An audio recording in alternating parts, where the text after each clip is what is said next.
Hey guys, we're deep in the heart of Texas at Spokes Moto Park, and this is the Royal Enfield INT650 we like to call the Sunday Special.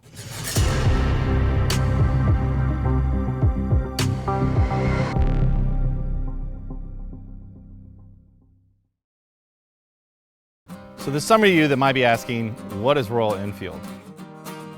In 1850, Royal Enfield started building sewing machine needles.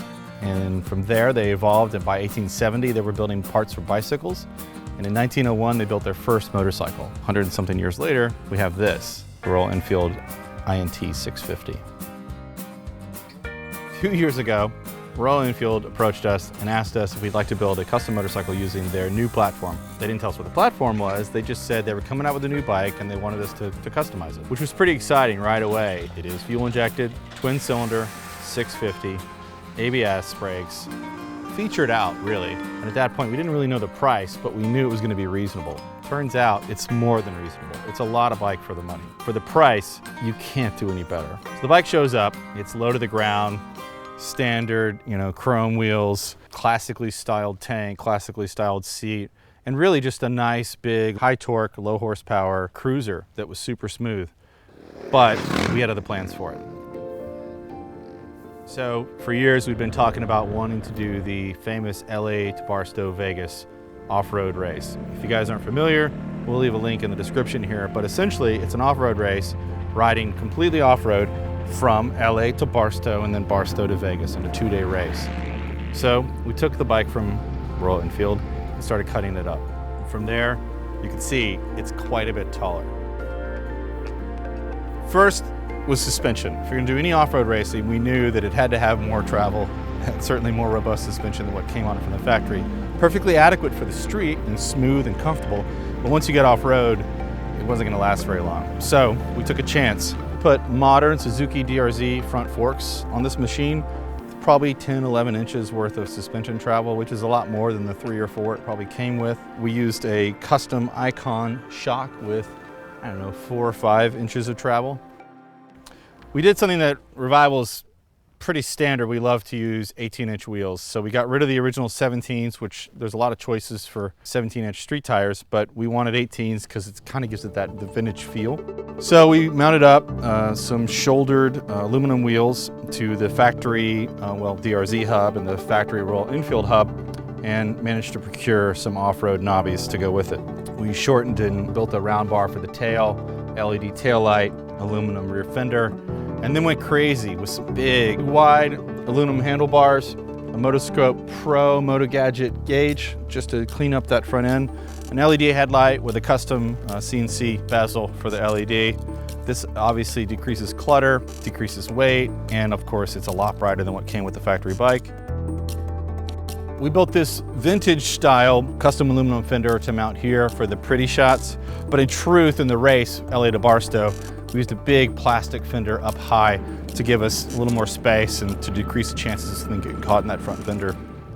We built a custom stainless exhaust that just hugs neatly to the engine, cuts off short the way vintage bikes used to be done. To protect the exhaust and the lower frame, we built a custom skid plate, all hand-formed out of aluminum, and it certainly came in handy off-road.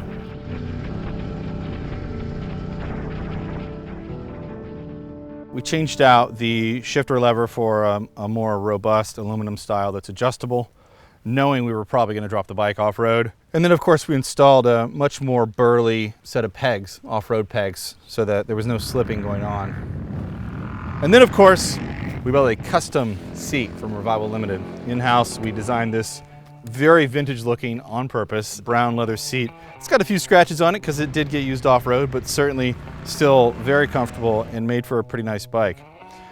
And of course, we went ahead and used the factory gas tank and used a nice paint scheme that really reminded us of a vintage bike. I mean, if there was an inspiration for this motorcycle, as redundant and as cliche as it might sound, it was inspired by Steve McQueen. A lot of things are inspired by Steve McQueen. This one, even the name Sunday Special, came from the romantic idea we have of Steve McQueen riding.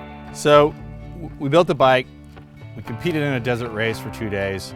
It's been floating around Revival for a little while, kind of just sitting in the corner not getting love. But in truth, on the internet and the response from a lot of our clients has been that this is one of their favorite bikes that we've built. And for the portfolio of machines that we've imagined at Revival, this certainly is one of the simpler ones. And it's the first time we've actually been able to say we would build you one for the money. We typically don't like to repeat ourselves, but most certainly if you want a bike like this, we can build one. It's pretty straightforward, and the budget isn't nearly as steep as some of our other bikes. So DM us, contact us, smoke signals, text messages, phone calls, emails, whatever you need to do. Let us know if you want one of these. We'll spec one out custom just for you. It's not an off-road bike, really. It resembles an off-road bike.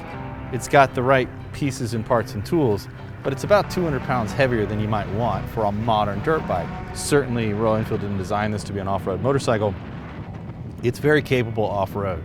And by the standards of the 60s, which is what the period this was inspired by, it's much better than a 60s off-road motorcycle. Now remember, in the 50s and 60s, they didn't really build off-road motorcycles. They took street motorcycles and turned them into off-road motorcycles with tweaks in tires and suspension. That's why you'd see the standard Fender even, right, at the same level. It was just a street bike with an off-road attitude. This bike would certainly stomp the hell out of any bike that Steve McQueen was riding in the 50s and 60s. Having said that, the weight is there. You can feel it. You top a jump, and it's gonna let you know what you've just done with all of its weight. I think it certainly wasn't fast. It wasn't competing with the 350s and 450s that are racing off-road at LA-Barstow, Vegas. But I think a lot of people were happy to see it. It certainly looks cool and might have been the best looking bike in the entire race.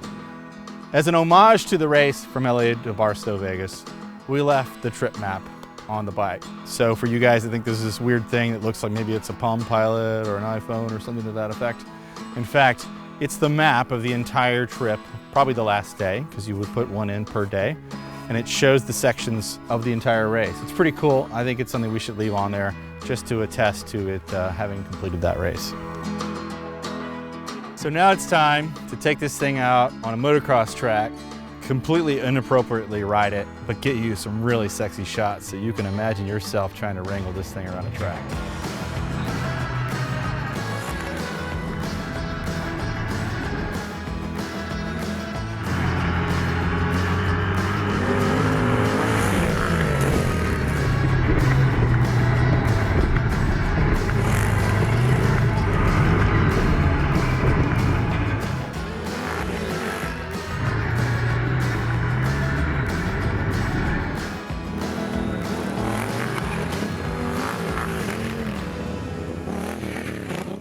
Now's the time of video where most people ask for money or donations or whatever. I'm not gonna ask you for that. What I'm gonna say to you is, if you wanna see more videos and you wanna learn more of what we've learned, and you wanna see a deep dive into a lot of these topics, go to our website and buy something. We sell everything from motorcycle gear, helmets, motorcycle parts, specialized tools. We sell lots of things, and they've all taken us years to figure out what the best stuff is, and we figured it out. So go to revivalcycles.com. There's some really good stuff there. Everything from like kick-ass hand grips from Posh to Radiance LED lighting and everything in between. We want to teach you what we know, but this stuff takes time and it takes real effort to make these videos and make them good for you guys. So go support us by helping yourself to the cool stuff you already need. And it helps us because we make a little bit of profit and then we can justify doing more videos. Thanks for your support.